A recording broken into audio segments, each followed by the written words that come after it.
नमस्कार दर्शकों, इस वीडियो लेक्चर सीरीज में आपका स्वागत है।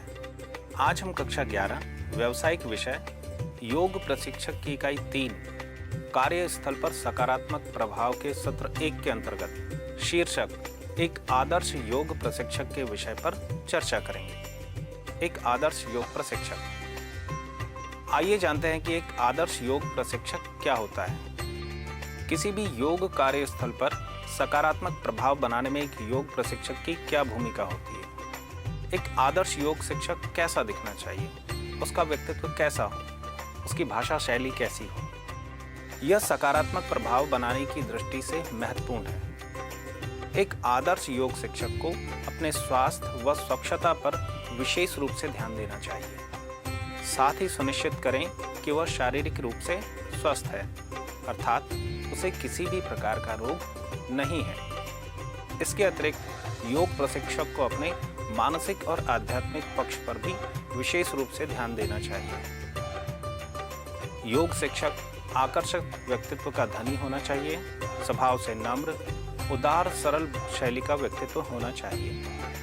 उसमें एक अच्छे प्रबंधक के गुण होना चाहिए। वह विपरीत परिस्थितियों में भी अपने आप को संयमित रखकर परिस्थितियों को अपने अनुरूप बनाना जानता हो। वह अपने अभ्यासियों को योग अभ्यास के दौरान सहायता प्रदान करने के साथ साथ उनकी समस्याओं का उचित समाधान भी करना जानता हो, अर्थात योग के ज्ञान व अभ्यास में दक्ष होना चाहिए। अब हम विस्तार से चर्चा करेंगे कि एक आदर्श योग प्रशिक्षक का व्यक्तित्व कैसा होना चाहिए।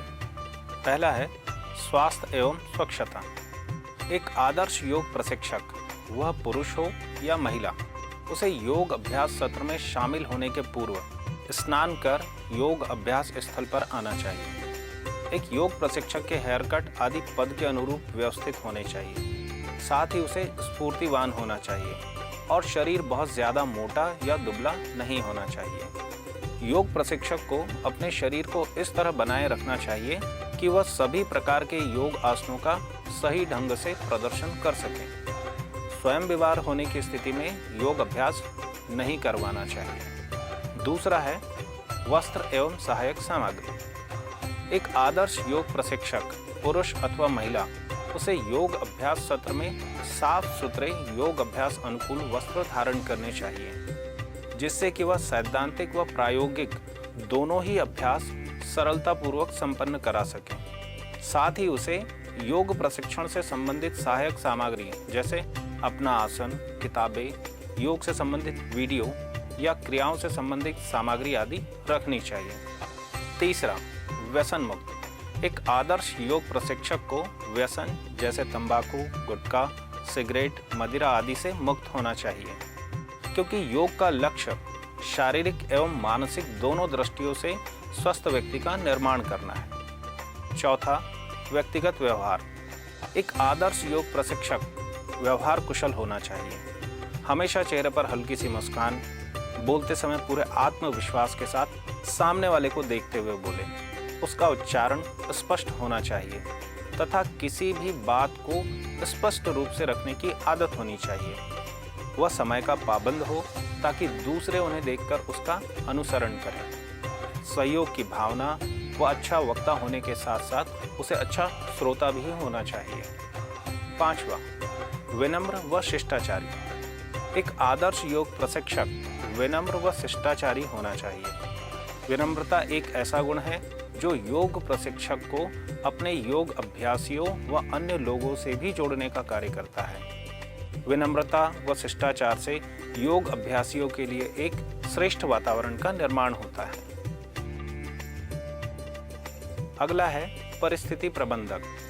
एक आदर्श योग प्रशिक्षक को सभी तरह की परिस्थितियों में कार्य करने के लिए तैयार रहना चाहिए।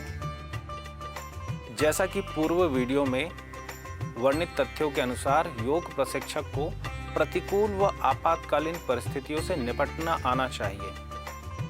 अगर योग प्रशिक्षक किसी संस्थान आदि में कार्यरत है तो उसे उस संस्थान में कार्यरत सहकर्मियों और उनकी कार्य भूमिका तथा संस्थान की भौगोलिक बनावट तथा कार्य प्रणाली का ज्ञान होना चाहिए। अगला है गोपनीयता रखने वाला। एक आदर्श योग प्रशिक्षक अपने संस्थान में आने वाले प्रत्येक प्रशिक्षणार्थी, रोगी व योग अभ्यासी प्रत्येक की जानकारी लिखित रूप में परामर्श फॉर्म में भरकर रखता है, जिसमें उसका नाम, पता, संपर्क नंबर व रोगों से संबंधित जानकारी होती है, जो किसी अन्य व्यक्ति को नहीं होनी चाहिए। गोपनीयता एक महत्वपूर्ण विषय है, इसलिए योग प्रशिक्षक को अपने संस्थान में आने वाले प्रत्येक व्यक्ति की जानकारी को गोपनीय व सुरक्षित रखना चाहिए। यदि संस्थान से किसी भी तरह की गोपनीयता भंग होती है तो इससे संस्थान की छवि को नुकसान होता है।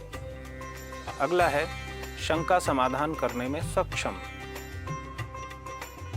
एक आदर्श योग प्रशिक्षक का दायित्व यह भी है कि वह अभ्यास के दौरान सभी योग अभ्यासियों पर समान दृष्टि बनाए रखें तथा आवश्यकता अनुसार उनके आसनों में सुधार करें, उनकी शंकाओं का समाधान करें। अभ्यासियों को शंका किसी भी प्रकार की हो सकती है, जैसे योग अभ्यास से संबंधित, आहार से संबंधित, रोग से संबंधित, शरीर से संबंधित। एक योग प्रशिक्षक को अपने कार्य क्षेत्र से जुड़ी ग्राहक या योगाभ्यासी की शंकाओं का निवारण करने में सक्षम होना चाहिए। इसके लिए उसे स्वयं को नियमित रूप से अपडेट करते रहना चाहिए। योग अभ्यासियों की सहायता करना। एक योग संस्थान में आने वाले व्यक्ति की संस्थान में बैठक संबंधी, पार्किंग व्यवस्था, सामान रखने की जगह जैसी समस्याएं होती हैं। इन समस्याओं का यथासंभव हल करने का प्रयास पदानुरूप योग प्रशिक्षक को करना चाहिए। योग अभ्यासियों को शिक्षण प्रशिक्षण से संबंधित यदि कोई समस्या आती है तो उसका संतोषजनक समाधान करना योग प्रशिक्षक की जिम्मेदारी होती है। योग अभ्यास सिखाने के दौरान संवाद आदि की समस्या अगर किसी योग अभ्यासी को है तो उसका भी समाधान करने में सहायता करनी चाहिए। तो बच्चों, आज हमने सीखा कि एक आदर्श योग प्रशिक्षक का व्यक्तित्व कैसा होना चाहिए। तो बने रहिए हमारे साथ, आपसे फिर मुलाकात होगी योग से संबंधित एक नए वीडियो के साथ। धन्यवाद।